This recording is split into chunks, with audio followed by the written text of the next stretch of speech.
तर Valentine day प्रेमाचा दिवस सर्वत्र साजरा होतोय. प्रत्येक जण वेगवेगळ्या पद्धतीनं प्रेम साजरं करत असतो. प्रत्येकाची प्रेमाची व्याख्या ही वेगळी असते आणि असंच काहीसं प्रत्येकाच्या प्रेमाबद्दल असलेल्या प्रेमाच्या व्याख्या प्रत्येकाच्या वेगवेगळ्या आहेत. अनेक तरुणांनी विद्यार्थ्यांनी व्हॅलेंटाईन डे साजरा करत आपल्या भाषेतील प्रेमाची व्याख्या मांडलेली आहे. याचाच आढावा घेतलाय प्रतिनिधी शिल्पा नरवडे यांनी. बघूयात.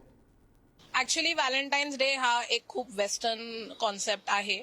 तर इवन दो आजकालच्या यंग तरुण जे स्टुडंट्स आहेत त्यांना ह्या पर्टिक्युलर गोष्टी सेलिब्रेट करायला आवडतात, पण आम्ही आमच्या कॉलेजमध्ये हे गोष्टी एकदम वेस्टर्न कल्चरने न सेलिब्रेट करता आम्ही ह्या डेला एक मराठी दिवस आणि एक मराठी आम्ही एक फेस्ट ऑर्गनाईज केलं. त्याच्यासाठी स्टुडंट्सने एक छोटासा फ्लॅश मॉब तयार केलेलं. अपोजिट जेंडर अट्रॅक्शन झालं की असं एक असतं की हा मला खूप समजून घेतो आणि त्याला आपण कधी कधी असं प्रेम वगैरे समजतो, पण एक असतं की आपल्याला एवढं कळत नसतं की नक्की आपल्या मनात कोणती भावना आहे त्याच्याबद्दल, की खरंच प्रेम आहे की मैत्री आहे.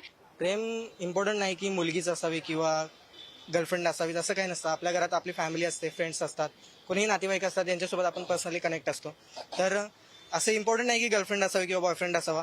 आपल्या आयुष्यात खूप महत्वाची लोक पण असतात, जसे आई वडील असतील. हे वेस्टर्न कल्चर आहे, आता सध्या एक्सेप्ट पण केलं जाते. पोरगी सोडून जाऊ शकते पण मित्र कधीच नाही सोडून जाऊ शकत. आज जे आम्ही एन्जॉय करतोय व्हॅलेंटाईन डे, हा आम्ही फ्रेंड्स मध्ये एन्जॉय करतोय. बघा मॅम, आम्हाला प्रेम बीम फक्त आमची मित्र हे आमचं प्रेम आहे आणि हा आमचा भगवा.